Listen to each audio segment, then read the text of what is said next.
Good evening, everyone. I'm Miramar Commissioner Alexandra P. Davis. I'd like to welcome you to our community forum this evening. We have a lot of really interesting information to share. We have our esteemed panelists, and of course, this is going to be moderated by our very own Broward County Commissioner and former Mayor, Dale V.C. Holness. And so without further ado, I'm going to allow Commissioner Holness to introduce our panelists and to get this forum underway. Commissioner. Thank you so much, Commissioner Alexandra Davis. You do a stellar job of informing, educating the public. It is certainly the kind of work that public servants ought to do to ensure that people are informed, educated, so that they can make the correct decision. This evening, we have an esteemed panel of legislators and county administrators to give us an update on what's happening in Broward County. Certainly, I'm Dale Holness. I serve as the County Commissioner for District 9, been in office now as an elected official for over 17 years, last year's mayor.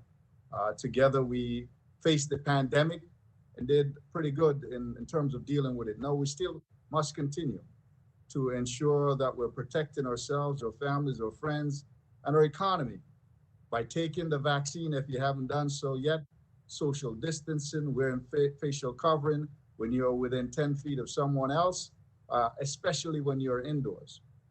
This evening we have State Senator Chevron Jones, State Representative Marie Woodson, the Supervisors of Election for Broward County, Joe Scott, or my good friend who's always on some sort of a pill that makes him always speaking a lot, and happy pill I call it. He tells me it's not a pill. It is Red Bull and caffeine, coffee that he's on, and that's a good thing because he's well energized. Let me go ahead and start with Senator Chevron Jones, and he'll give us an update on voter suppression bill, HB1 anti-protest bill, but a little bit about State Senator Chevron Jones, as he's called Chev. He's an educator, public servant, and a consensus builder who gets results on the issues facing Florida families. Growing up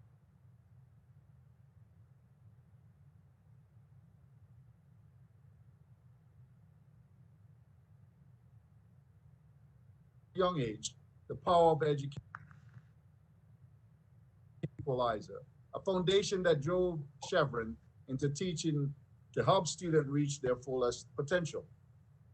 While teaching AP chemistry in Broward County at the Florida Atlantic University High School, Jones's leadership positioned the school as the first in the state for its 100% pass rate on the science ed end of course program exam.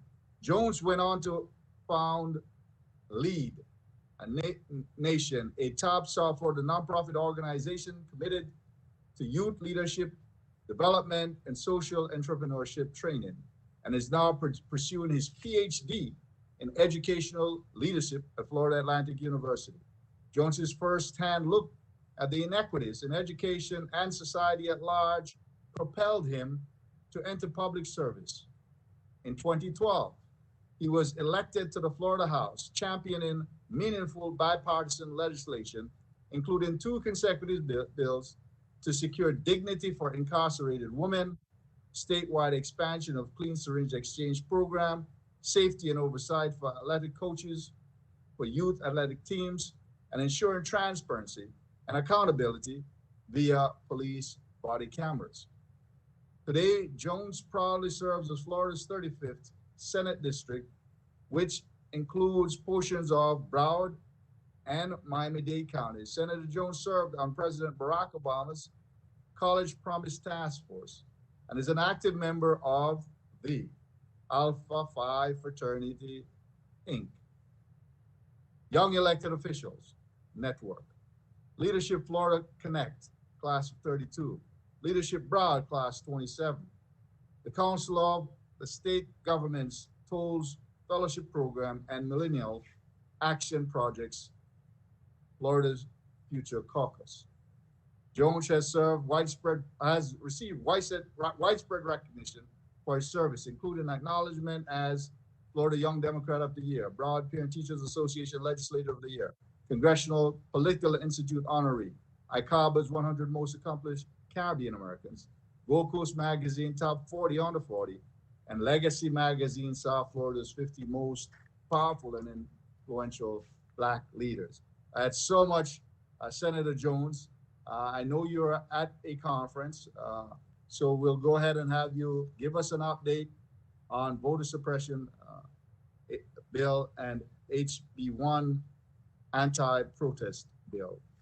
Senator Jones, the floor is yours. Thank you. Thank you so much, Commissioner. I want to thank you for your leadership for the past over the years, period, and just for your constant support, not just for me, but for Broward County and throughout the state of Florida. And just wishing you all the best in your endeavors that you have going forward. And to my friend, and she has to be the hardest working person here in Miramar, and that is none other than Commissioner Alexandria Davis, when I told you that the work that she's doing in the community is bar none, and the people of Miramar should be blessed to be represented by Commissioner Davis. So I thank you, Commissioner Davis, for the work that you're doing. And last one, not well, three more people. My colleague, Representative Woodson. I heard you and Marty talking beforehand before I went on mute. Marty, you're right. Representative Woodson, she has a way of how she leads in Tallahassee, and she's bought with that county government leadership that she had, and she's incorporated that bipartisan nature in Tallahassee, and that's why she was able to get so much work done. And it's so good to have her in this process. And Marty, as you know, my respect for you and the work that you're doing in the county, along with Joe Scott. I thank both of you.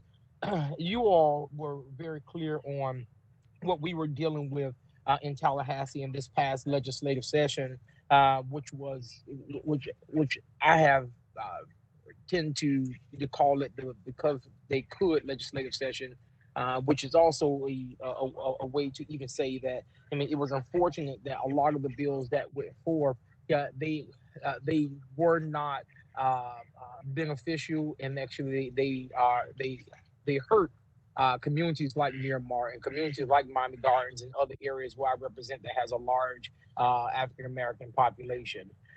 When we talk about Senate Bill 90 that just went forth not too long ago, our supervisor of election, he did an extensive presentation about 4 or 5 months ago at the church when we got out of the legislative session, and Representative Woodson was there, and how he shared of the ramifications and what will happen because of legislation like this. We know that them adding on to the list of many other states who have put forth many of these voter suppression bills restricting the access for voting. It was done it was done intentionally. And I mean, a lot of the things that we saw, unfortunately, I'll be very honest, was it reminds me back in the days of what I studied in high school when we looked at the Jim Crow era. As many of my colleagues, what they did across the state and across the country to ram through these bills aimed at making it harder for people of color to vote. And unfortunately, our governor and his allies they wrapped up this disenfranchisement into what they know as a voting package. Is problematic on the surface because there are provisions in there that we know affect not just our community, but also affects officers such as Joe Scott's office and other supervisor elections across the 6 and 7 counties. What you mean, Chevron, like the resign to run law. This would mean that all vacancies in local offices arising under resign to run would be filled by the governor, eliminating the resign to run election provision, which we know is a blatant gubernatorial power grab, unfortunately. And under the current law, when a local elected resigns to run for office, the voters fill that seat by holding an election. But now it gives all power to the governor for the governor to be able to do that. But then the bill goes it went a step further in access to the ballot box. The bill now allows drop boxes to be open during business hours, and as we know, within this district, the business hours are 9 to 5, and we know that blue collar workers is where is the bedrock of this community. The most of the people within this community. So the unfortunate part about all of this is the fact that we know who this bill went to attack. And I would like to put this out there that it is going to be extremely important, and our supervisor election is doing a great job in doing it. And that is, we're going to have to make sure we're doing everything that we can, everything possible to ensure that we do what's possible to make sure we get our people out to vote. I do know that our supervisor election has already put ramifications in place to make it easier, to make sure that we do what needs to be done so people can get out to vote. And that's why you have individuals like myself, and individuals like Commissioner Holdness and Representative Woodson, who and Commissioner Davis doing these type of events to ensure that we do our part as we know what's about to happen in the coming months, and especially with an election coming next year. We have to make sure we get our people out to the voting box and not allow them to be disenfranchised or even discouraged by these new laws. The last thing I will say that I want to bring out is that no one, not a single person, was in favor of this bill. No one asked for it. It was not needed. Again, it was a strict power grab, what was unnecessary. Right now, what we should be doing and what we have to continue to work on, we have to make sure that we're working with our local governments, with our local elected officials, who, by mind you, have been placed in office by the people and been voted in office by the people, just like we were voted in. And we should not, in Tallahassee, think that we are the ones who should be sending power down like this top down approach, as if we are the kingmakers, in which we're not. The people who have been elected in the local government have the right to lead their cities. Commissioner Davis have the right to lead the city of Miramar, just like County Commissioner Dale Holdens have the right to lead the city. And Representative Woodson and our job is to come back and listen to you all. Take your ideas back to Tallahassee, and it should not be the other way around to where it's forced on you all. But the good news is this. The good news is that the people are very clear of what happened last legislative session. The people have organized. You have your elected leaders who I've seen who are working tirelessly to ensure that we do our part to make sure the people are not just informed, but they are activated and they are engaged in moving forward and moving the agenda of what needs to happen. Not only through Senate Bill 90, but that also includes HB1 that went forth within the legislature, which, by mind you, was a total unnecessary attempt to begin to silence the movement of whether it was Black Lives Matter, whether we're talking about our Cuban brothers and sisters. There is no reason why HB1 is needed. I know there are instances with myself and Representative Woodson and Commissioner Davis. We've been at these protests before. Matter of fact, Commissioner Davis and I, we marched in Fort Lauderdale together, a very peaceful march that we had together. There was no need for us to bring any type of legislation that would begin to muzzle the mouths of people, in which has gotten us as a country to the place that we're in right now. And so we know that these are going to be fights that are going to happen in the next few months. The legislative session starts in January. Committee week starts on September 20th. And that's why I'm happy that Commissioner Davis is doing this meeting today in this forum today. Although you can't see my face, just know that I'm engaged in this process. We're here in the conference right now talking about this very thing, what's about to happen in this next legislative session. And I can tell you that the people have to be engaged like never before. Our office is going to bring a bus up here of people, of constituents, to make sure that the constituents are engaged in this process, to be sure that you can go to your representatives and to the senators' offices, to let them see your face, to let them hear your voices, because that's why it's so important. It is a redistricting year. And because it is a redistricting year, that's why we need to make sure that people are engaged, because we cannot allow any seats or any disenfranchisement to happen, especially within our community, because representation matters. And that's why I'm committed to this work. I'm committed to working along with our local elected officials, all who are on this call. And I'm looking forward to the question and answers towards the end, or if there are any questions that you might have, Commissioner. Excellent. We certainly appreciate that. I know I'll allow the moderator to continue. There is a question in the chat, Commissioner Holness. If you're able to see that, would you go ahead and pose it, because we're having difficulty getting to it. Okay, so one of the questions was, can you explain, it's off topic, but can you explain the role the Florida Senate Committee on Education and the House Committee on Education and Employment have in the struggle to get life-saving action instead of malicious action? What else? Let's see here. Out of the governor's office and our offices, such as the Florida Department of Education? Can emails and phone calls from voters help? How can voters get their voices heard? Well, if I understood the question correctly, here's what I would say. The Department of the agencies, all of the agencies fall under the governor's office. The approval of the secretaries and directors of those fall under the purview of the Senate. And just to give you all a landscape of how the makeup of the legislature is, the Senate, which is quote unquote considered the moderate chamber, and you have the House, which is very conservative. A lot of the stuff that goes through the House has to go through the Senate, and so just so people know, there has to always be matching legislation both in the House and the Senate. For example, if Representative Wilson saying I want to file a bill together, we have to not only file that bill together within the House, but they both have to work their way through the process the very same way. Now, as far as moving any type of legislation out of the governor's office, it's not possible. That is because it's in the Constitution. Or moving any department out of the governor's office, it can't happen because it's within the Constitution. How can we continue to do it? We have to continue to mobilize. Yes, emails work. Yes, phone calls work. But I will say, and Representative Wilson probably can chime in on this when she speaks, there's nothing like presence.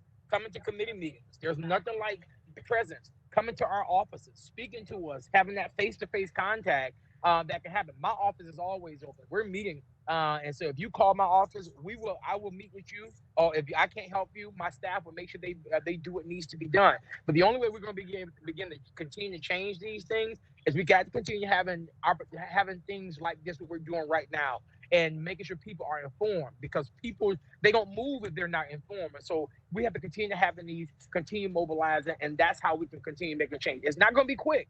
I can promise you that, because the power is not on our side up there.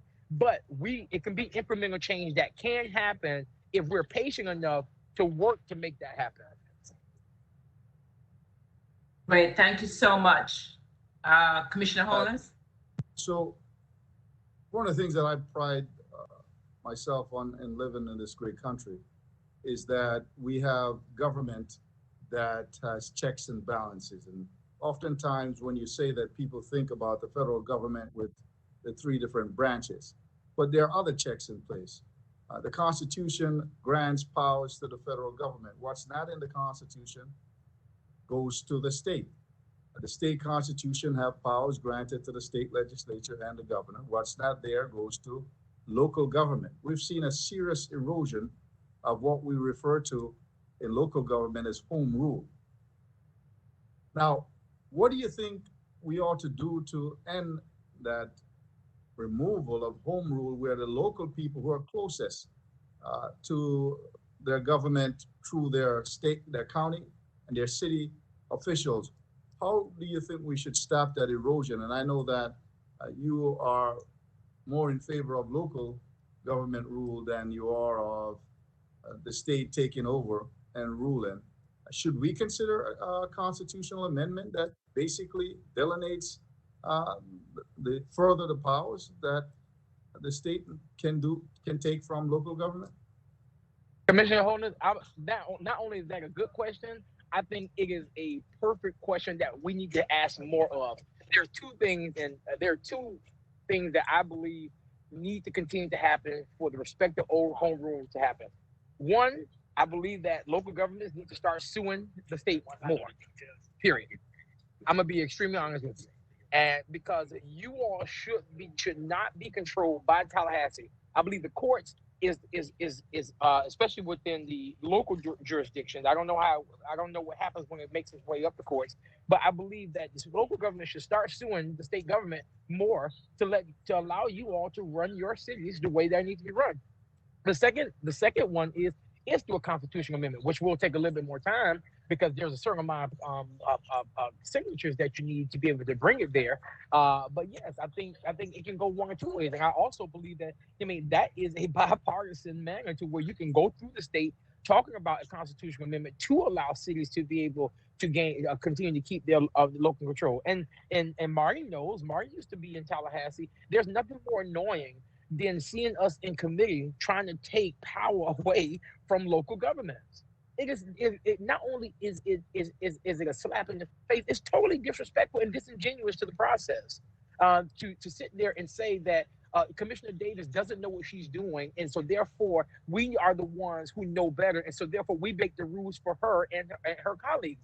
That's not the way government should work. That's a dictatorship. And so, yes, I think local government should again sue, and I think we should do a constitutional amendment, which will, again, it will take time, but I think it's a good way to move forward. There's another question here for you, and I'll ask them together from Val B. Glenister. How could actions and movement against HB1 have been more organized in a proactive way? And the other question is the Capitol building back open now? The Capitol building, let me start from the bottom. The Capitol is back open, thank God. And so we're looking forward to y'all coming up to Tallahassee. Please stop by myself and Representative Woodson's office. I have treats in my office for y'all, so y'all come on by. We had it all fixed up nice for y'all last year, but nobody could come in, so it was a waste of money and beauty at all at the same time. But anyways, but the second thing is HB1 is already being challenged in the courts. Certain portions of it is being challenged, Val, in the courts. And if you want, Val, just shoot me a message, and I can send you where it's at in the courts. I think one of them have a hearing coming up either in September or October. One of the provisions, because they were sued by HB1 was sued by Black Lives Matter, the League of Women Voters, NAACP, Florida chapter, SEIU. And they sued on two provisions, and I think one of the provisions I don't let me misquote, so I'll send it to you, Val. Just shoot me a message and I'll send it over to you. All right, thank you so much for your presentation, Senator Chevron Jones. We're going to go on now to State Representative Marie Pauley Woodson. State Representative Woodson currently serves as Florida State Representative for District 101 in South Broward. She previously worked as an Assistant Department Director for the Miami-Dade County Community Action and Human Services, one of the largest social service agencies in the state of Florida. Representative Woodson used her leadership skills, acquired knowledge, and expertise to provide oversight to the various divisions under her purview. Her experience stemmed from the Department of Human Services with established track records from the Office of Neighborhood Centers, Rehabilitative Services, and the Bureau of Child Development Services. Her professional experience includes 35 years in government, having held positions such as Division Director, Manager, Administrative Officer 3, Quality Assurance Supervisor, and Analyst. In addition to her professional career, Representative Woodson is very involved with her family, her church, the community, various causes to benefit the less fortunate, women's issues, and she always makes time for her family members, friends, or anyone in need of her assistance. Representative Woodson earned a master's degree in public management with a concentration in public administration from St. Thomas University in Miami, a bachelor's of science degree from Florida International University, an associate of science in public administration from Miami-Dade College. Representative Woodson is married and has two wonderful children. She's the former chairwoman of the Miami-Dade County Commission for Women, the board chair of the Family Action Network Movement, and a board member of Caring Brothers and Sisters Foundation. And Representative Woodson, before I give you the floor, knowing your heritage from being in Haiti, I intended at the onset to do something. And I'll take the moment now to do so. We've heard, we've known now of the earthquake that has rocked Haiti, the southern section of Haiti. We have now well over 1,000 people confirmed to have died from this disaster. And there's a pending hurricane that's on the way that could even add to that disaster. So I'm going to ask you all to take just a moment. We're going to pause here for a moment of silence in recognition of our solidarity with the people of Haiti.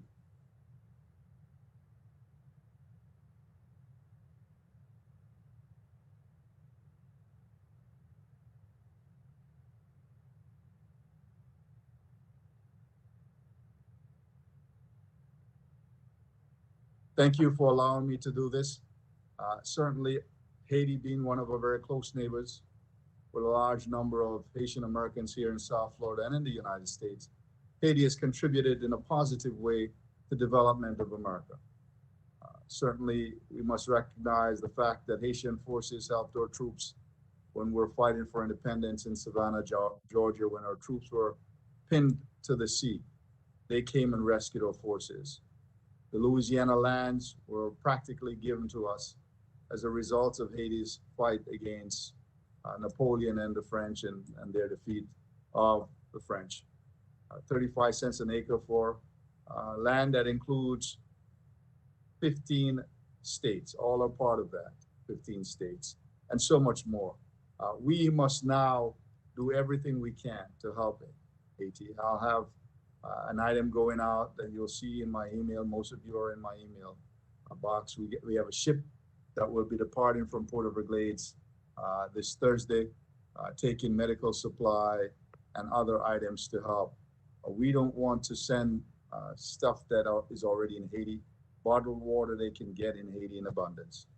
What they need is medical supplies, and we'll have a list, generators, and we'll supply you the list, and money. And there are organizations that are already on the ground, working there, Haitian run, that are directly involved with the communities that are impacted. And in the list that I sent you, you'll find 3 organizations that I believe are ones that we ought to look, that doesn't have a huge bureaucratic overhead that would limit the funds going. Representative Woodson, the floor is yours. We want you to tell us about whatever you want, but certainly the great things that you've done in Tallahassee, the bills that you passed, or property appraiser Marty Kiar was lauding you earlier on passing a bill that actually helped to cement some work he and I did at the county, where we expanded the deductions, the homestead deductions for seniors and long-term lower income seniors, expanding that about 75,000, and people were having a difficult time because they had to renew every year. You fixed that. I think that's a good place for you to start, and how you've helped your seniors. I've heard your story, and I think the public need to know it. Thank you so much, Commissioner Del Holness. Good evening, everyone who are listening to us right now. Let me start by saying I'm really grateful and thankful to you for acknowledging, for taking this moment to acknowledge what my homeland is currently going through. As you know, you have always been a big supporter of the Haitian community. You have been around for a long time, and we are very grateful and thankful for you always standing by the Haitian community, with the Haitian community. And we really appreciate the work that you are currently doing in order to make life better for our brothers and sisters in Haiti who are going through so much. Haiti has been going through this for a long time. And as a country that is located so close to the United States, who have contributed to the makeup of America, who have helped America to gain its independence, I appreciate what you're doing, and hopefully we can make a dent on the issues that are going on in Haiti right now. And I know you are doing a lot of work at this time to help out. So I appreciate it, and I look forward to continue to work with you in order to help our brothers and sisters in Haiti.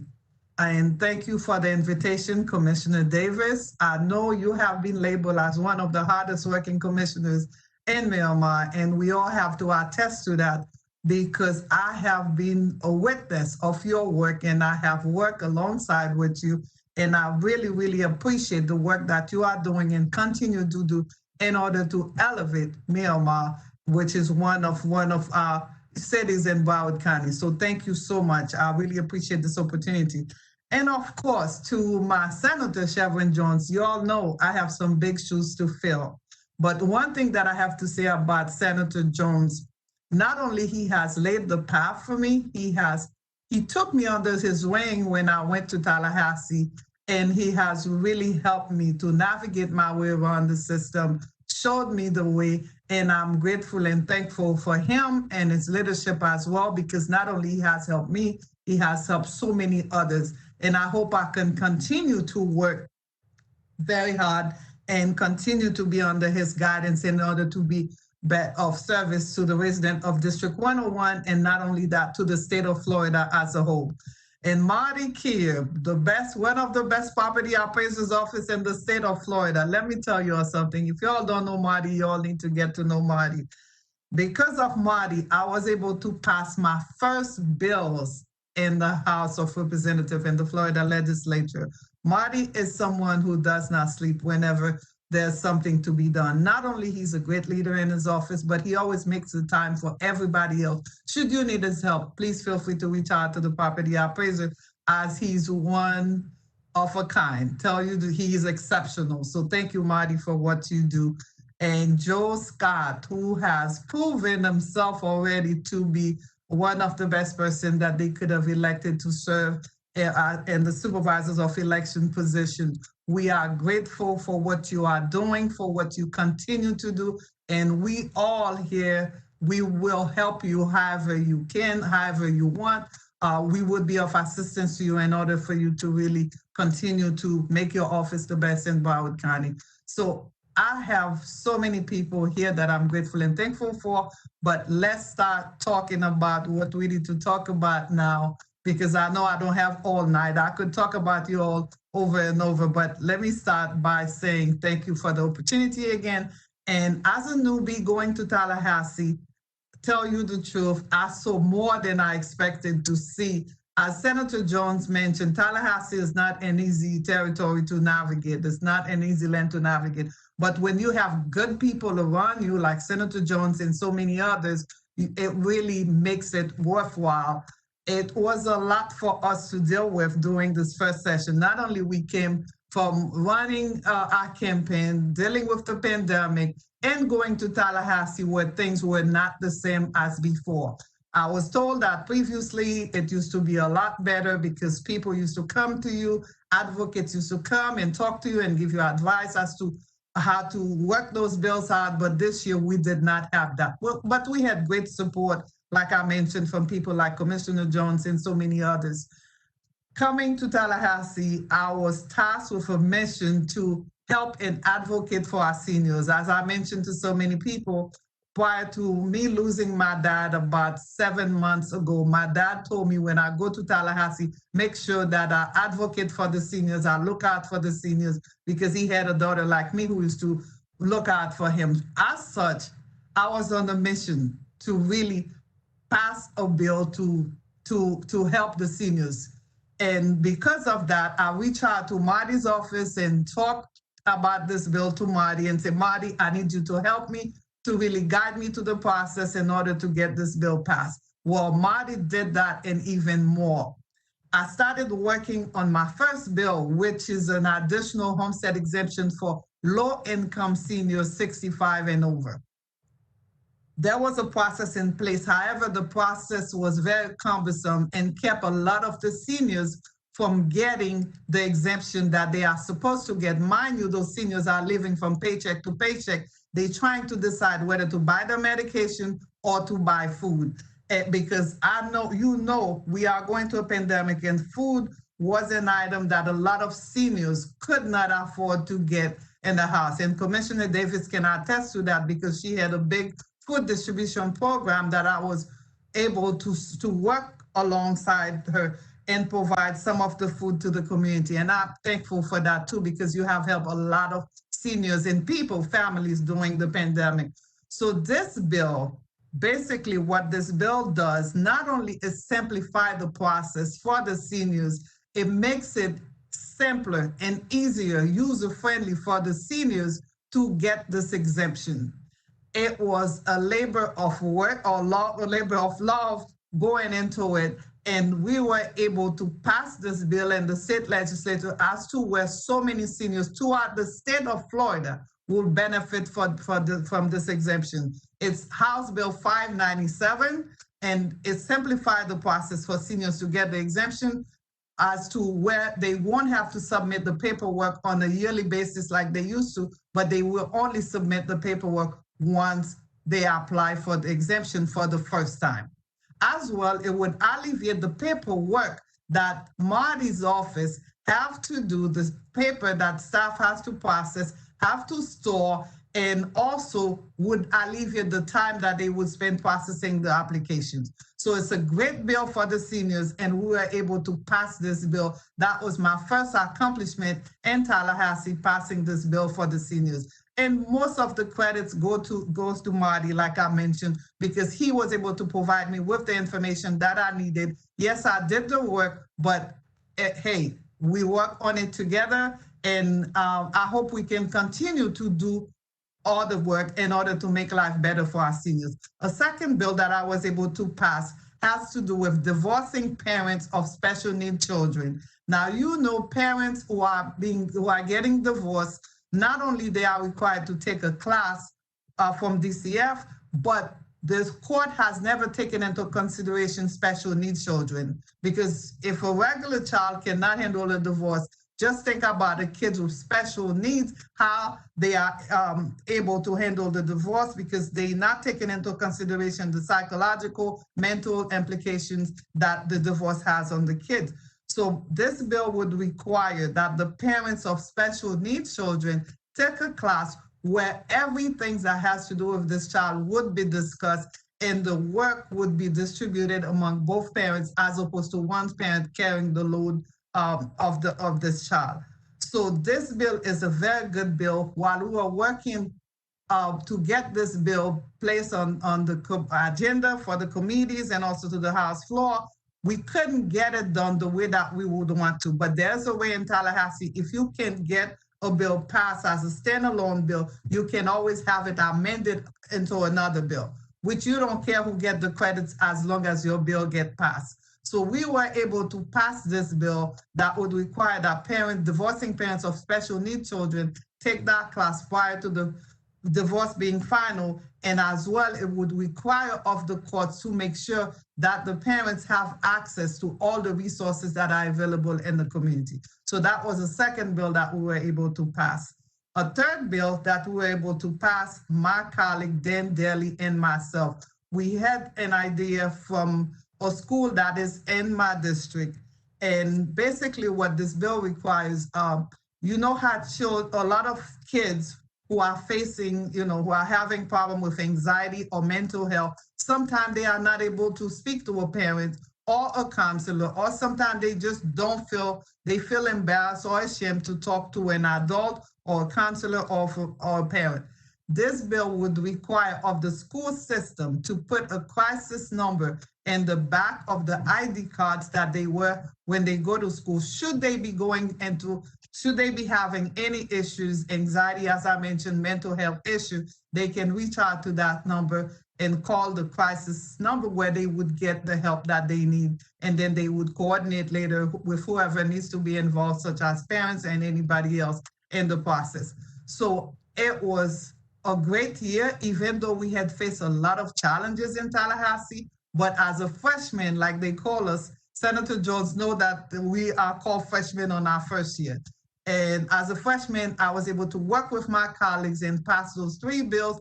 And also I was able to learn the process during my first year, which will allow me to go next year and also be able to navigate my way even better to the system. And I'm grateful and thankful again, like I said, to Senator Jones, who have helped me to get some of the appropriation. As you know, as legislators as well, when we go to Tallahassee, not only we pass bills, but we also have to get appropriation for our district. Now, this is not an easy process either, because if you have to secure an appropriation, not only you have to secure the money from the House side, you also have to secure it on the Senate side. I have to say Senator Jones did a fantastic job helping us to get the money from the Senate side, even from the House side. He made some calls and talked to some people in order for us to get what we need in the House side also. So we were able to bring down some money, pass some bills on our first year, even though we were dealing with the pandemic and so much more. And before I stop, I would say this year, the state of Florida had the largest budget actually that you could ever imagine, $101.5 billion, with 10.2 billion coming from the Biden administration. We have to give credit to the Biden administration for allocating this funding from the American Rescue Plan in order for us to have that big budget in the state. Hadn't it been for that money, we would have seen a lot more cuts from those services that are so much needed in our community. With the $10.2 billion that was allocated, the state spent some of it and they put 6.6 million in reserve, which a lot of us would hope that this money would go towards some of those services that we need. Unfortunately, we don't have the final decision when it comes to putting money in reserve.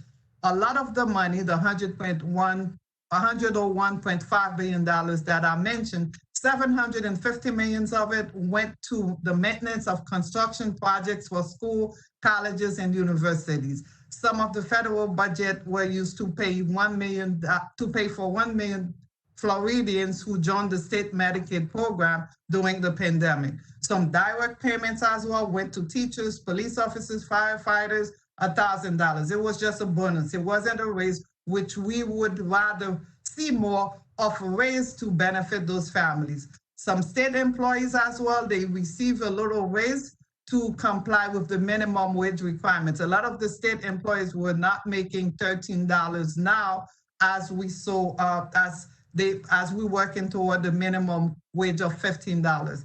Affordable housing, which is a major issue for us, as we use this word affordable housing, but there's not enough housing available for our families out. We've seen so many people struggling with affordable housing. Instead of the $423 million that should have been allocated to affordable housing, they only get $209 million. Now, this is something that we all, well, I'm talking about Democrats, do not want to see happening. We want to invest in affordable housing. We want the Sardasky Fund to be replenished as opposed to keep depleting it, so our families could have enough housing to keep people from being homeless. As well, the lawmakers, they found $239.8 million to expand Medicaid benefits for the mothers suffering from postpartum. That was a good one. As I mentioned, there was some allocation that were great, just like we saw also a lot of cuts in Tallahassee. Teachers' pay increase. As we know, education is what really is your passport out. We wouldn't be here without good education, without good teachers. They are our second parents. Senator Jones is a teacher, as a matter of fact. 500 million were allocated for teacher pay increase. But guess what? This money is only going to the incoming teachers. Although those existing teachers that we have who have been working so hard, there's no money to even give them a raise. But it's okay. This is the beginning, and we would continue to fight in order for our teachers to get the fair share. And then 650 million were allocated to the Everglades and water and the environment. So just a little recap of the budget. I'll just give you a little synopsis of what we face, and we will go back to Tallahassee ready to fight for the people who elected us, who put us in the job to fight for them. So thank you so much for having me, and I'll be open for any questions that you might have. Thank you so much for your great presentation, State Representative Woodson. There was a question in the chat as to, is there a legal way to reverse HB1 and can it be appealed? I think Senator Jones addressed that what we need to do is go to the courts. Once the bill is passed and signed, the counterbalance is the courts and the next election to put people in place that would change these bills that were passed previously. Uh, you know, State Representative Woodson, something that I learned recently about those who are in jail. And unfortunately, as a nation, we have too many people in our prisons. We're robbing ourselves of our most important capital, or people, by incarcerating them for minor offenses. But one thing that was very startling for me, at least I'll do two. One is that 47% of the people in or jail in Broward County have mental illness problems. 47% of them are on some sort of psychotropic drugs. And you mentioned earlier uh, getting that phone number on the back for children who have anxiety problems. I also found out that 70% of the juveniles that end up involved with law enforcement, 70% have emotional problems. There's some emotional instability with them. Uh, can you tell me that you would look to see how you could add mental health, more mental health funding as going forward? I know that you talked about postpartum support for women, but could we expand that further? Would you talk about that? And Commissioner Delhones, this is such an important topic that you just mentioned, an important issue that we really need to address. When you look at the various programs that we have that were cut, or money that is not allocated in order to help our young people, it's a crying shame that we're not investing in quality aftercare education or other services, other programs that can benefit our youth. Because one thing that happened, if we don't keep those young people engaged, we don't provide them with the resources that they need, what happened? They get into issues, they get in trouble, they end up going to the juvenile hall, while sometimes those issues could have been addressed at an earlier age. One thing that I learned about mental health, a lot of our kids who are in the juvenile hall or incarcerated at this time, they had some types of issues early on where they were having issues with anxiety. And sometimes you don't know, it could be in the environment, something that's not going on. And by us not providing the funding to provide those type of services to the kids early on, then what happened? It has a domino effect. When they start having anxiety, that translates into mental health, then they get in trouble. Instead of having certain programs or providing them with the services that they need, they end up being arrested, end up in juvenile hall, and there goes their life. So as a state, we need to do better in order to help our children, to help our families when it comes to mental health issues. Actually, I had two bills on mental health where I was looking at asking the state to really look at the mental health system to see how fragmented the system is and try to invest in it in order to benefit our children and families. But guess what? They did not want to hear those bills because they feel like there was too much of a fiscal impact on that. But one of my colleagues, Representative Hanchowski, passed a bill where the state would have to set a commission in mental health to look at the systems that we have in place to make sure that we have a coordination of care in order to address the system. Yes, I'm committed to go to Tallahassee, just like Senator Jones. He is a very committed senator when it comes to mental health because he has been in the school system. He saw how the system don't work. So we all are committed to go and do what we need to do in order to improve our mental health system, to keep our kids from going into the jail system, and there's nothing to really bring them back to normal life.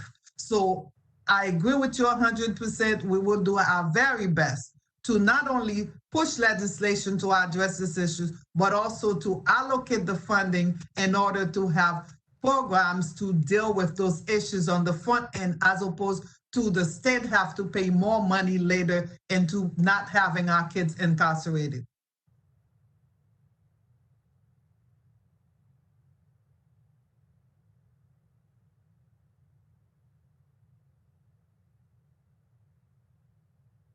Thank you so much to Representative Commissioner. You're on mute.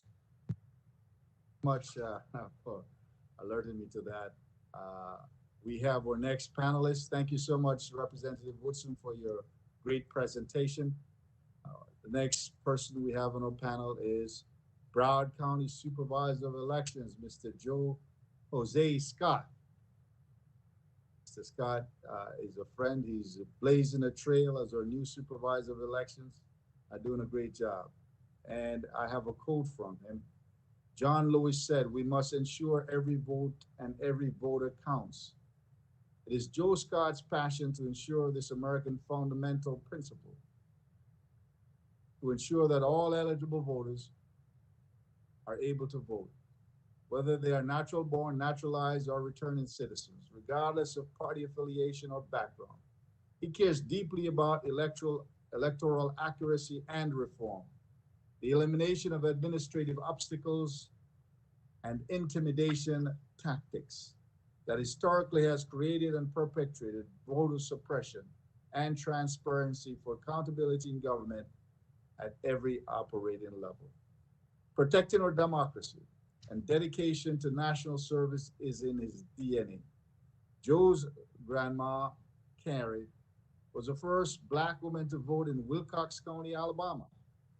His mom retired from Broward Public Schools and educated for over 40 years.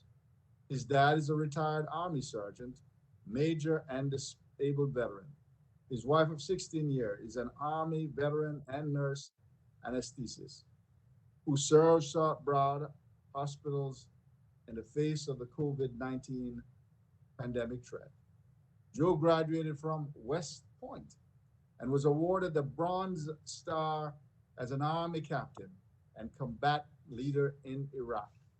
He successfully voted by mail when he was deployed to Iraq and is acutely aware of the importance of having one's vote count here, no matter how far away an eligible voter may be. He's passionate about defeating the many threats to our democracy that we currently face. So many have fought and bled for our right to vote and have inspired him to follow in their footsteps, tirelessly protecting our electoral system from all threats. His MBA and 20 years of combined military and technology leadership experience give him the unique skills required to unify different communities and stakeholders to improve the voting experience in Broward and to effectively earn the team and capabilities and to effectively build the team and capabilities we need to ensure fair voting for all. Every staff member in the elections office is committed and skilled at ensuring voter security, voter education, and voter engagement. Technology is advancing faster than ever, and his elections office team understands how to integrate new technologies without compromising security. His values, community outreach and education for all voters. He values community outreach and education for all voters so they can make their voices heard.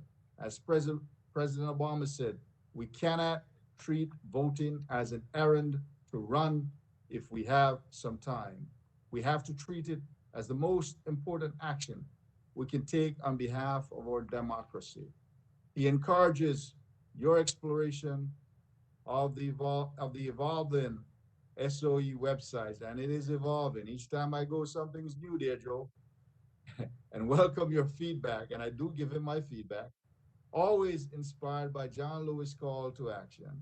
If you don't do everything you can to change things, then they will remain the same. You only pass this way once. You have to give it all you have.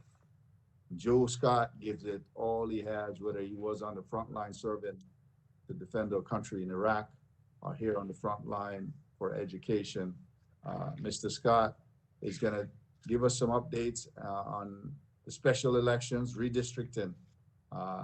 Mr. Scott, the floor is yours. Thank you, Commissioner Holness. I appreciate that wonderful introduction. He is absolutely right. He is not shy about his feedback, but you know that you wouldn't expect anything less from a leader of his caliber, has done a great job leading this county through this COVID-19 crisis. I also want to say thank you to Commissioner Davis for the invitation to participate in this forum tonight with all these distinguished panelists. I really appreciate it, and I know you as well have been a remarkable leader for the city of Miramar through this crisis that we are still fighting. To my friends from the legislature, from Senator Jones and Representative Woodson, I'll tell you, I'm going to talk to you all a little bit about this horrible voter suppression law that was passed in Tallahassee. But I can tell you this, it would have been a lot worse if it wasn't for the hard work that was put in by Senator Jones and Representative Woodson, as well as others in the Democratic caucus who helped make sure that some of the worst ideas that they came up with were actually kept out of this bill. And I know they'll be there to fight for us again in Tallahassee this upcoming session, when there'll probably be another voting bill where they're trying to make it even harder for people to vote. And to my good friend and my neighbor here in the Government Center, Marty Kerr, who has definitely been a major mentor to me since I've started here in terms of helping me learn the ropes of how to be a good constitutional officer here in Broward County. So let me move on and talk about SB 90 and the fight that we have in front of us here in Broward County. So there's really three things that really make my job difficult from SB 90. Probably the most important is the way that SB 90 makes it more difficult for people to register to vote, by basically making it more difficult for organizations to conduct voter registration drives. So this is something that has actually gone back for years. Florida has been a leader in voter suppression for a very long time. It didn't just start this year.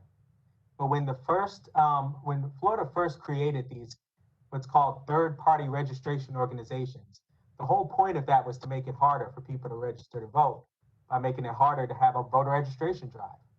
This year, they added even more rules to make it even more onerous on organizations.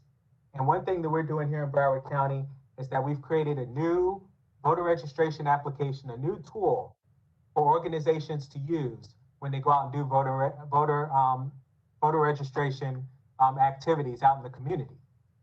This tool allows people to not only sign up to vote, to register to vote, but you can request your vote by mail ballot, and you can sign up for our ballot status notifications that we're now providing. When you vote by mail, we'll send you a text message and let you know that your ballot's on its way. We'll send you a reminder to send your ballot back, and we'll even send you a notification to let you know that your vote by mail ballot was received, your address, your signature was verified, and your vote will be counted. And we hope that doing this additional communication will help Broward County voters feel more confident using our vote by mail system. For the upcoming special election on November 2nd, we are clearly still going to be dealing with this Delta variant for COVID-19. So I would encourage everybody to go ahead and take a minute now and visit our website, MiramarFL.gov, and request your vote by mail ballot for the upcoming special election. We want to make sure that we keep everybody safe. And the best way to stay safe is to vote from home for this special election. Now, in addition to the challenges that we've gotten from voter registration, they've also made it more difficult for us to have drop boxes here in Broward County. Now, whereas before we had our drop boxes that were monitored by video surveillance, we can't do that anymore. We have to make sure that we have the drop boxes staffed anytime they're open to the public. And what this will do is this will restrict how much time we're able to keep the drop boxes available to the public. But one thing we're doing to make it a little bit better is that starting with our elections that are coming up next year, because by law, I have to wait over a year before we can make some changes after we announce them. So for the drop boxes, we're going to end up having 8 drop box locations across Broward County in time for the gubernatorial and U.S. Senate election that's coming next year in the fall of 2022. So we're going to have a lot more drop-off locations that are available outside of early voting hours. The early voting drop boxes will still be available just like they were before, but we're going to offer drop boxes outside of those early voting hours at 8 different locations across the county, including your own Miramar Library, as well as the South Regional Library, which is close by. So the last thing I want to mention again is also the vote by mail piece. How they made it more difficult to vote by mail is simply that you have to sign up more often to get your vote by mail ballots than you did before. Take the time now to go ahead and check and make sure your status is current for vote by mail. After every general election that happens in every even number year, you'll have to go in and sign up all over again, which just makes it a lot more difficult for us to maintain a reliable list of people who prefer to vote by mail. People are going to have to go back and sign up all over again. We're trying to improve our communication to make sure that everybody has an opportunity to go in and knows that they need to sign up for vote by mail again and goes back in and does it all over again. So now at this time, I want to just stop doing all the talking, and I'd love to hear if there's any questions out there or anything anybody would like to know about voting here in Broward County, or any concerns that you may have, anything you may have heard about Senate Bill 90 that you would like for me to cover.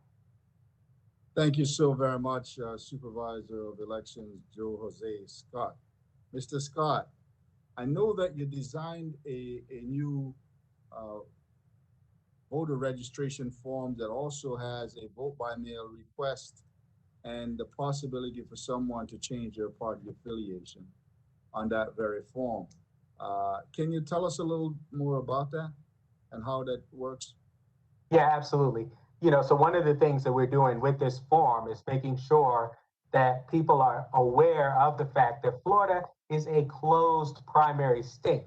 So let me tell you what that means. You know, for a lot of our elections, you know, and Florida is famous for having very close elections when it comes to our statewide elections that impact the entire state. But when you get down to the local level, many of the key elected officials at the local level, they tend to be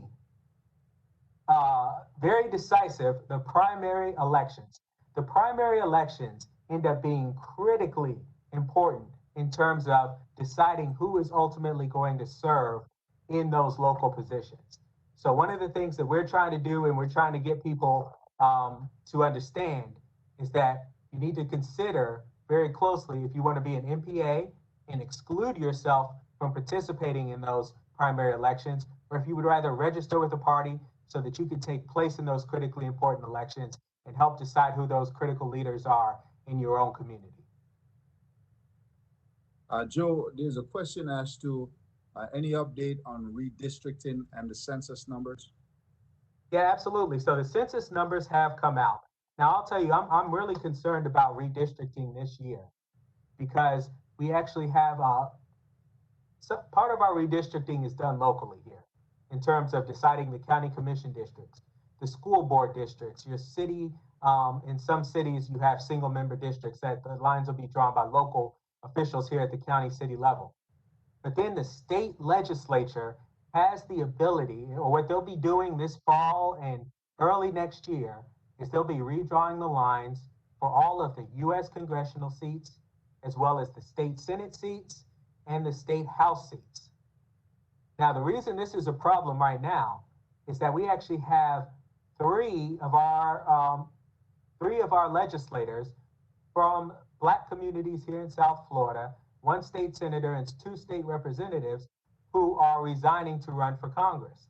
And because of that, those positions will be open. And what we could do, and what we still have time to do, is to have simultaneous special elections so that we can fill those legislative seats and have representatives in place to help with the redistricting process. And I would love for anybody who's listening to this call to reach out to the Secretary of State's office and the governor's office and tell him to go ahead and call for these simultaneous special elections so that we can have those representatives in place in time for redistricting. So redistricting is going to happen this fall and spring. I would encourage everybody to pay close attention to what's happening. Make sure that those lines are drawn in a fair way, and that our communities, there's two things that could go wrong with redistricting. One is that they could slice up our communities in a way that we are unable to get any kind of, the right number of representatives that we should have. The other thing that could happen is they pack too many people, too many of us in the same district, which then also dilutes our vote. We should have districts that allow a fair chance for representatives from our community to win those elections without overpacking the district with too many of us so that our votes are diluted from being active in other districts as well. So we want to make sure that we have fair districts, and that's what we want them to draw. No more gerrymandering, no more of these crazy lines that we see on the map right now. Fair districts. And Joe, there's another question as to whether or not senior citizens who've already requested a vote by mail ballot, will they have to do it all over again? And also, please explain the new format to request a vote by mail ballot, requiring now that the last four numbers of your social security, your driver's license number be provided. Would you expound on that, please, Joe? Yes, absolutely. So yes, so I'll tell you for the vote by mail, as far as the canceling of the vote by mail requests, that goes into place after this next election that's coming up in 2022. So as far as now, for most people who registered to vote by mail during the COVID era, you're probably, as long as you ask to get a ballot for every election, you should still be on the list. But I would encourage everybody to visit MiramarFL.gov and go back in and make sure that you're signed up for vote by mail. Now, in terms of what the new vote by mail request will be required, especially after the 22 cycle, or for anybody who doesn't have an active request open right now, you're going to have to provide either your driver's license number or the last four of your social security number, whichever you use to register to vote to begin with. Now, we actually have the ability to look up people's driver's license number and their state ID number. So if you use that number, we'll be able to verify it. So hopefully, if you do have a driver's license or a state ID number, I would encourage you to use that number to request your vote by mail ballot, because that would give us more of an ability to verify and make sure that we get that request in. But either way, if you go to borrowedvotes.gov and request a vote by mail ballot, we're going to make sure that you get added to that list. We'll do what we have to do as far as contacting you and getting whatever information we need to get. We'll get you on the list, and we'll make sure you get a vote by mail ballot. In terms of the cost for election, Joe, the funding comes from what sources? How is your office funded? Okay, so it depends on what kind of election. So we do have a core budget. The core budget is mostly paid for by the county. And then in terms of what we have as election budgets, which are budgets that are specifically allocated to pay for a particular election, it's usually paid for by whatever level of government is having that election. So city governments are paid for by cities, whereas, city elections are paid for by the cities, county elections are paid for by the county, and then state level and elections are paid for by the state and federal by federal. So for these special elections that's coming up, like the one that's coming up for a District 20 U.S. congressional race, that one, we end up, the county funds that up front, and then we can get reimbursed by the federal government after it's over. And when we do our special elections for the state senator and state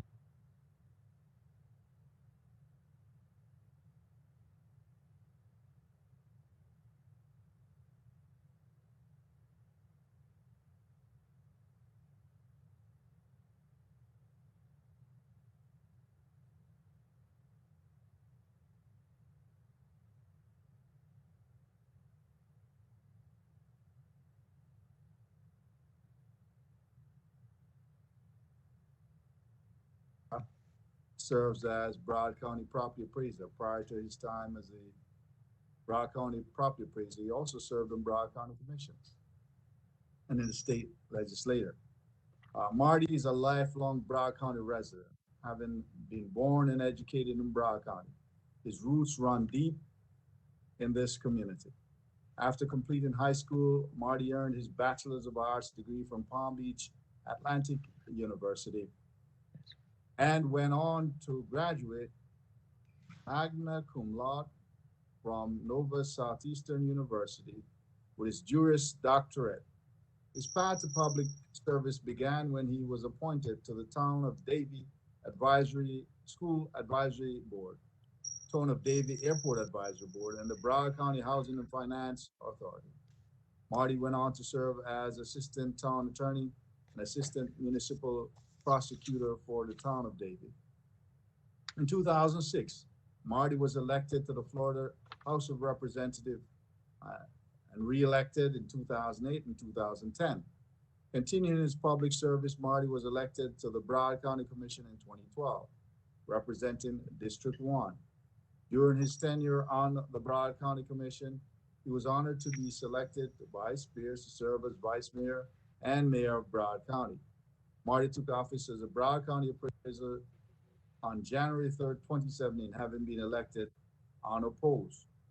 And Marty lives in Plantation with his wife, Kelly, a University of Florida graduate, and a primary school teacher. Together, they have two daughters, Brianne and Cameron. Rounding out the Care family are Cooper, Rocky, and Maggie, a dog and cats, respectively. Uh, Mr. Happy, the floor is yours. Thank you so much. I'm going to keep calling you Mayor Holness. And I wanted to say this from before, that was such a nice introduction, Dale. Thank you so much. And, one thing that you mentioned in there is I did get to serve as the mayor of Broward County. And what I love, when I was the mayor, COVID, of course, wasn't a thing. And life was a little bit easier at that time because we didn't have pandemics going on. But you were mayor during COVID. And I have to tell you, I thought you did an absolutely amazing job for the people of Broward County. It was so difficult, so hard, but I actually really believe as a result of your leadership, what you did and what your colleagues did saved a lot of lives here. And we were in much better off in Broward County than in many other areas of the state. So thank you so much for that and for your great work that you have done for so many years, serving, Lauderhill, Broward County, and just about all you do. So thank you so much. It was a great introduction, Dale. I really appreciate it. And Commissioner Davis, thank you for what you do. I have to tell you, I know so much what goes on in Miramar because I follow your Facebook posts. You do work incredibly hard for the people of Miramar. And the one thing I can say for certain is I have never met somebody that lives in Miramar that dislikes living in Miramar. And a lot of that is because of the work that you and your colleagues do, ensuring that wonderful services are provided to the great residents that live there. And also Marie Woodson, State Rep Marie Woodson, working with you is an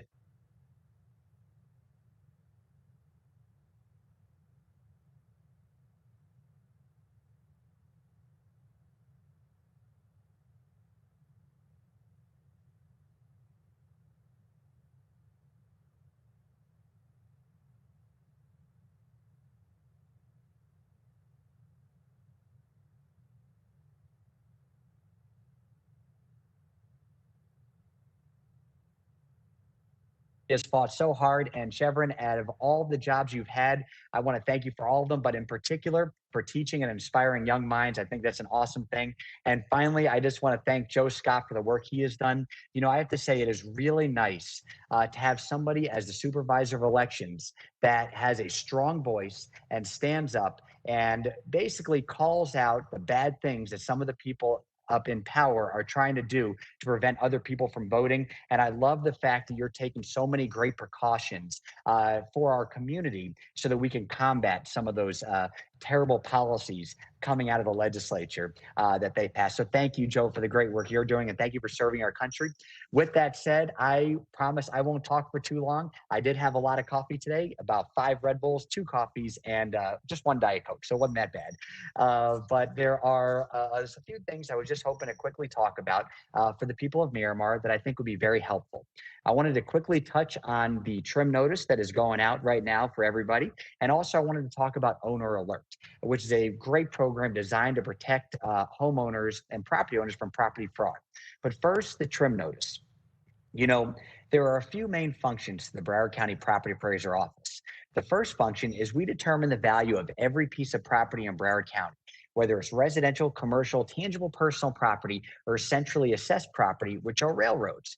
And the reason that's important is because when you pay your property taxes, the amount of taxes you pay is the relationship between the value of the property that we set and the tax rate set by your local governments. That determines the amount of money you pay. So the higher the value of the property, the more taxes you may pay, the lower the value of the property, the lower amount of taxes you pay.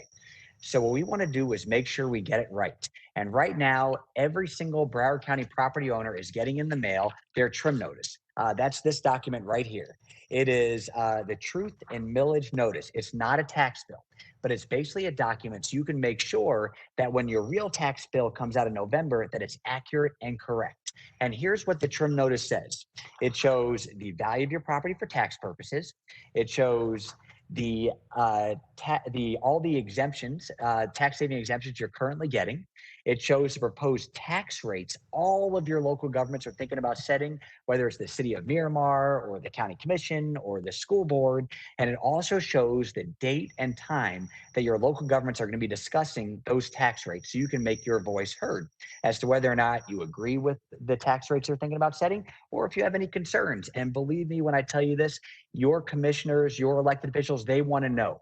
Commissioner Davis wants to know your thoughts about whether or not you like the fact that you think that the tax rate they're setting is correct. Commissioner Holness wants to hear from the people of Broward County as to whether or not you agree or you have any concerns about the proposed tax rates the county commission is thinking about setting.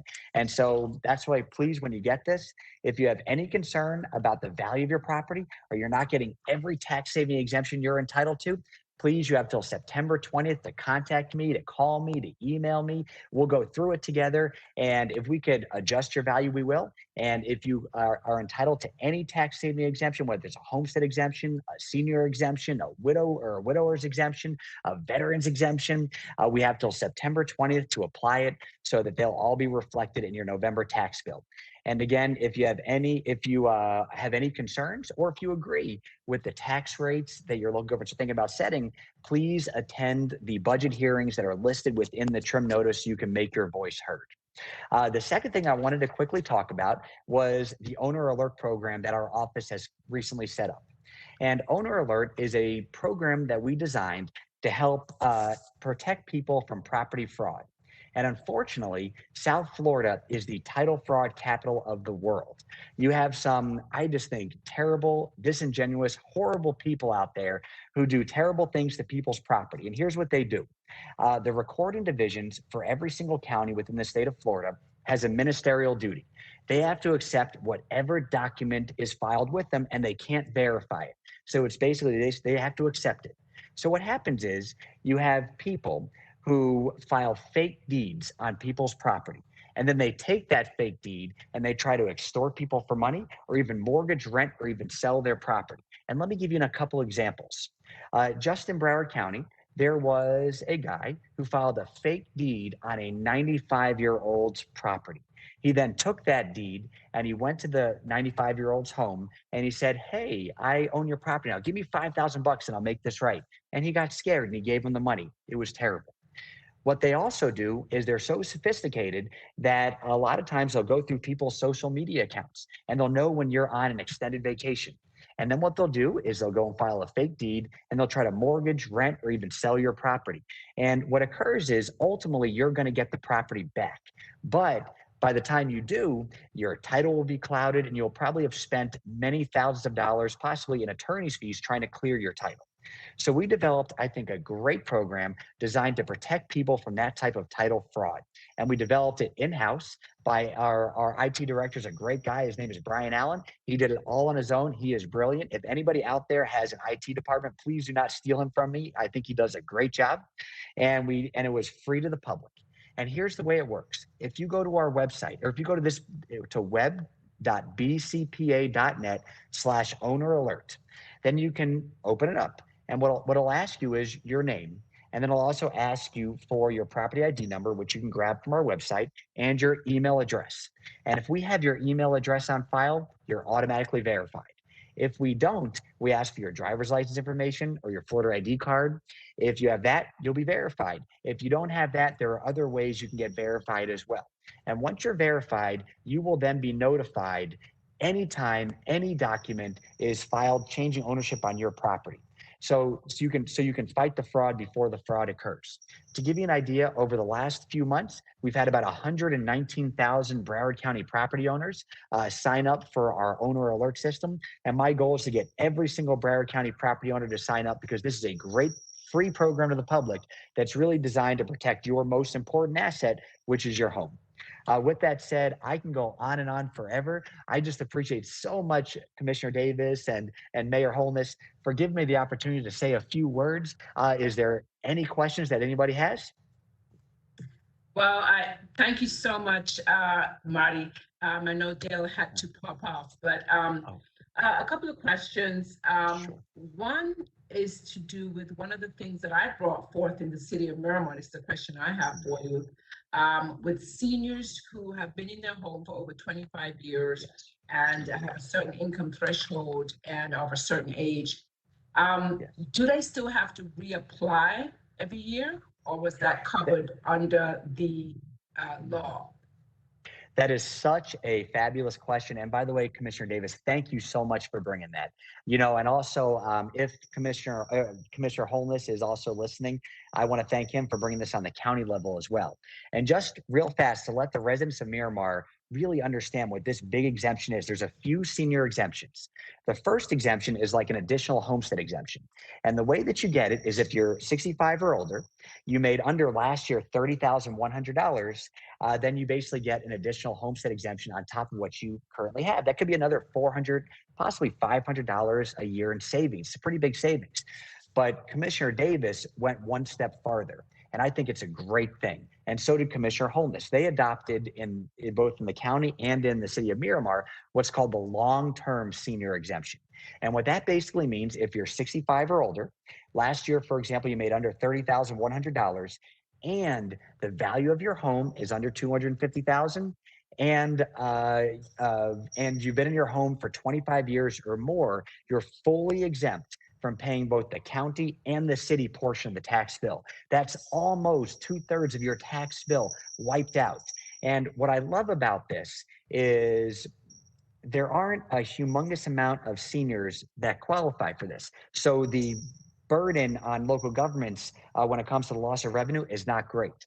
But for the seniors that do qualify, it saves them a whole lot of money. And Representative Woodson spoke about this before. You have seniors out there struggling to make ends meet, struggling to afford food. And when you can tell them that, hey, you know, a large portion of your tax bill is now wiped away, you don't have to pay tax to Miramar or to the county anymore, that saves them an exorbitant amount of money, giving them the opportunity to make ends meet even better. I think I love it. I wish that every city in Broward County would adopt it. Not every city has, but Miramar and Commissioner Davis and her colleagues had the foresight to adopt it.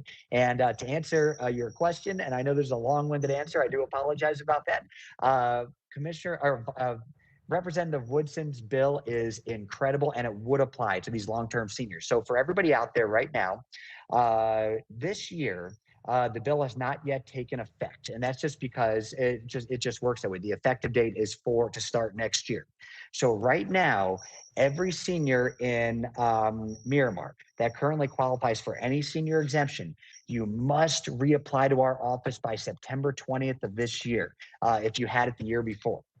However, fortunately, because of Representative Woodson's amazing bill, because of what she did, after you apply this year, or if you've applied before, you'll never have to apply again. And so, what will happen next year, for example, is if you get any senior exemption, including the long term exemption, you'll basically get a letter from our office basically letting you know what the income requirement is for that year. And if you have not gone above that, you don't have to do anything else. You'll automatically have the senior exemption, and you won't have any worry. You won't have to worry about losing it at all. So to make a long-winded answer as a yes, Representative Woodson's amazing, awesome bill does help those seniors as well that you've helped Commissioner Davis by passing that great exemption. Thank you so much. I appreciate that. I'm not sure if there's any other questions, but one final one. I know for new homeowners, in terms of them applying for homestead, that's always a little bit tricky. Are they able to do so now? Is there a deadline? How does that work? That is such a great question, and you are so right about that. So here's the way it works. January 1st is what we call our date of assessment. That's when the Constitution says we have to determine the value of every property and apply every exemption. So what occurs is if you're a brand new homeowner, let's say you decide to move into Miramar today, the tax bill that comes out in November is going to reflect whatever the property looked like on January 1st, 2021. So whatever the taxes were going to be of the previous owner is the tax that you'll pay. For the law purposes, for our purposes, we look at, let's say you moved in today, January 1, 2022 will really be the first time that a homestead exemption can be applied to you. So, but what I tell her, but for our office, so, but what you can do is you can pre-apply. So if you moved in, if you did not move in, if you moved in any time in 2021, you can file for a pre-file for homestead exemption. So it'll automatically be applied the year later. But I also, if it's okay, Commissioner Davis, I'd love to just mention this. This is also such an important thing, an important question for another reason. And the other reason is a lot of times when people are first-time homebuyers in particular, and many times first-time homebuyers are people starting out in life. Maybe they're just a married couple, they're excited about their first home, and they may not know what their property taxes are going to be the year after the property recesses to market value. Because the first year they own the property, they pay the tax to the previous owner. And maybe the previous owner was a long-term senior, or maybe that previous owner was in their home for a very long time. So their assessed value is much way under their market value. Well, the first year they get the tax bill, they can afford it. The next year, though, on January 1st, the property gets reset to market value, usually based on the purchase price. We apply homestead exemption and others, but that November, generally the tax bill goes way up because the new market value really sets the new value that they pay taxes on. And a lot of times, first-time home buyers, they're not ready for that hit, and they don't understand that their monthly payment is going to go way up. So I always tell everybody, before you buy a home, go to our website at bcpa.net or email me and let me know the purchase price and the city that you're moving into, and I'll give you a really good idea of what your property taxes will be the year after the property resets. You can really make sure you can afford that property. But thank you, Commissioner Davis. That was such a great question that you had. Thank you so much. I was told somebody put a question in the chat, but I don't see the question. Hopefully they will send it to me maybe via text, because I know the actual individual. Sure. I don't see her question in the chat. Once the question comes through, I'll certainly let you address that question. But in the meantime, let's see, I see something here.